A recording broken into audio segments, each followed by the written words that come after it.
दोस्तों, वो कछुए और खरगोश वाली कहानी याद है ना।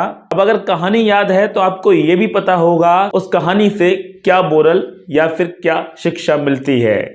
उस कहानी से शिक्षा मिलती है कि धीमे धीमे और स्थायी रूप से चलते रहना, प्रयत्न करते रहना, इससे हम कोई भी जंग जीत जाते हैं। अब इसी बात को इंग्लिश में कहना पड़े तो इंग्लिश में कहा जाएगा slow and steady wins the race. तो यहां पर स्लो एंड स्टडी एक फ्रेज का यूज हुआ है जिसकी वजह से हम इतना अच्छा सेंटेंस बोल पाए। तो आपको पता चल गया कि फ्रेजेस का इंग्लिश में कितना महत्व है। तो स्लो एंड स्टडी इसी टाइप के 10 फ्रेजेस मैं आपको इंग्लिश में बताने वाला हूं जो आपकी डे टू डे इंग्लिश को निश्चित ही इंप्रूव करने वाले हैं। तो बने रही मेरे साथ इस वीडियो में बिल्कुल लास्ट तक, क्योंकि आपको पता है ना, बनना है अव्वल तो फलो सुमंगल।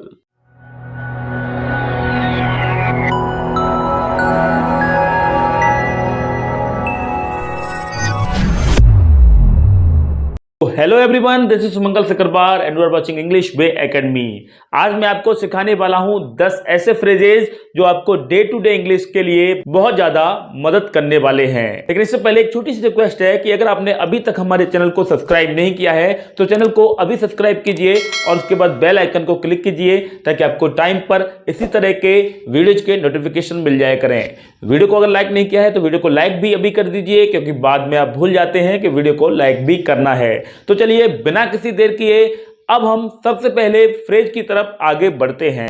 पहला फ्रेज है slow and study. Slow and study का मतलब होता है धीरे लेकिन धैर्य के साथ। धीरे लेकिन धैर्य के साथ, स्लो एंड स्टडी, धीरे लेकिन धैर्य के साथ। एग्जांपल देखिए, slow and steady wins the race.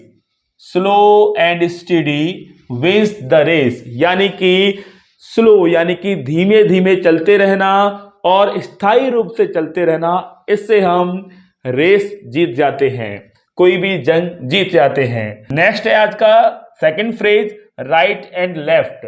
Right and left का मतलब होता है आंख मूंद कर, आंख बंद कर कर, बिना सोचे समझे। एग्जाम्पल देखिए यहां पर, the man has lost his sense of shame and he borrows money right and left. The man has lost all sense of shame, मतलब उस आदमी ने अपनी सारी शर्म खो दी है, बिना सोचे समझे मनी धन उधार लेता रहता है। ठीक है। आज का थर्ड फ्रेज है black and blue. Black and blue, इस फ्रेज का मतलब होता है पीट पीट कर लाल पीला कर देना। पीट पीट कर लाल पीला कर देना, इसका मतलब होता है ब्लैक एंड ब्लू। अब यहां पर एग्जांपल देखिए, the father beat the son, the father beat the son black and blue. पिता ने बेटे को पीट पीट कर लाल पीला कर दिया, यानी कि बहुत ज्यादा पीटा। इतना पीटना कि किसी की बॉडी पर निशान पड़ जाए, उसे कहते हैं ब्लैक एंड ब्लू। ठीक है। The father beat the son black and blue. अब देखिए यहां पर फोर्थ फ्रेज है आज का फोर्थ फ्रेज। फोर्थ फ्रेज क्या है? फोर्थ फ्रेज है fast and loose. Fast and loose का मतलब होता है धोखा पट्टी या धोखाधड़ी। एग्जाम्पल देखिए यहां पर, एग्जाम्पल है he plays fast and loose even with his friends. वह अपने दोस्तों के साथ भी धोखाधड़ी का खेल खेलता है। वह अपने दोस्तों के साथ भी धोखा पट्टी यानी कि धोखा कर देता है। अब देखिए यहां पर पांचवा फ्रेज है आज का। पांचवा फ्रेज या तो आप दो तरीके से कह सकते हैं, या तो कह सकते हैं प्रेजेंटली या कह सकते हैं शॉर्टली। दोनों का मतलब निकलता है थोड़ी देर के बाद। एग्जाम्पल देखते हैं यहां पर। एग्जाम्पल है, the stage is ready and drama will be played shortly. The stage is ready and drama will be played shortly, मतलब स्टेज तैयार है और ड्रामा थोड़ी देर बाद प्ले किया जाएगा। या फिर हम कह सकते हैं the stage is ready and drama will be played presently. इसका मतलब भी वही होगा कि स्टेज तैयार है और ड्रामा थोड़ी देर बाद प्ले किया जाएगा। चलिए बढ़ते हैं आज के 6th फ्रेज की तरफ। छठवां फ्रेज है एट प्रेजेंट, वर्तमान में। सबको पता है एट प्रेजेंट का मतलब होता है वर्तमान में। एग्जाम्पल देखिए, at present there is no first rate poet. At present there is no first rate present मतलब वर्तमान में कोई भी महानतम कवि नहीं है। अब आज का 7th फ्रेज है, 7वां फ्रेज, एट वंस। ये 2 सेंस देता है। एट वंस का मतलब तुरंत बाद भी होता है। एग्जाम्पल देखिए, ही वेंट एट वंस, वह तुरंत बाद चला गया। ठीक है। या फिर एट वंस का मतलब एक ही साथ भी होता है, जैसे कि यहां पर all the boys left the field at once मतलब सारे लड़कों ने फील्ड को, मैदान को एक साथ छोड़ दिया। मतलब एक साथ मैदान से सारे लोग, सारे लड़के चले गए।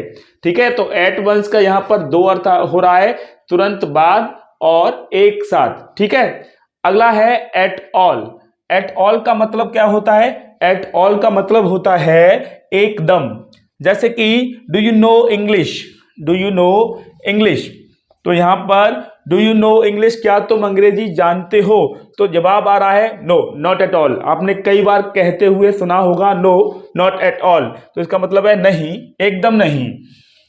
No, not at all. तो नॉट एट ऑल का मतलब होता है एकदम नहीं। चलिए अब बढ़ते हैं आज के 9th फ्रेज की तरफ। 9th फ्रेज क्या है? As it were. As it were का मतलब क्या होता है? मानो या फिर मानो की। तो एज इट वर का मतलब है मानो की। A teacher is as it were a spiritual father. A teacher is as it were a spiritual father मतलब एक टीचर मानो कि एक आध्यात्मिक पिता होता है। A teacher is as it were the spiritual father मतलब एक टीचर एक आध्यात्मिक पिता होता है। अब बढ़ते हैं आज के लास्ट फ्रेज की तरफ। लास्ट फ्रेज है अगेन एंड अगेन।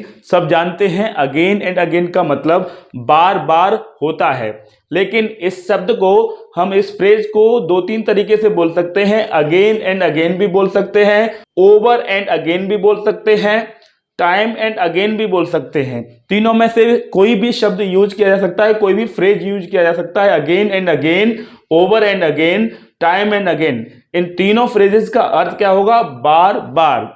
तो देखिए एग्जांपल देखिए, if you fail once try again and again. क्या मतलब हुआ? If you fail once try again and again. इसका मतलब हुआ कि यदि आप एक बार असफल होते हैं तो बार बार प्रयास करें। अब यहां पर आप ऐसे भी कह सकते हैं, if you fail once try over and again, या फिर ऐसे कह सकते हैं, if you fail once try time and again. इन सब का मतलब यही होगा, यदि आप एक बार असफल होते हैं तो बार बार प्रयास करें। तो ये थे वो 10 फ्रेजेस जो डे टू डे लाइफ में अक्सर यूज किए जाते हैं और आपको पता होना चाहिए। ये 10 फ्रेजेस आपको कैसे लगे कमेंट बॉक्स में मुझे जरूर बताइएगा। अगर ये फ्रेजेस अच्छे लगे हों तो इस वीडियो को लाइक करना बिल्कुल नहीं भूलिएगा, और अगर आप फर्स्ट टाइम हमारे चैनल पर आए हैं तो चैनल को सब्सक्राइब कीजिए और उसके बाद बेल आइकन को क्लिक कीजिए ताकि आपको टाइम पर इसी तरह के वीडियोज के नोटिफिकेशन मिल जाया करें। So that's enough for today. Thanks for watching video.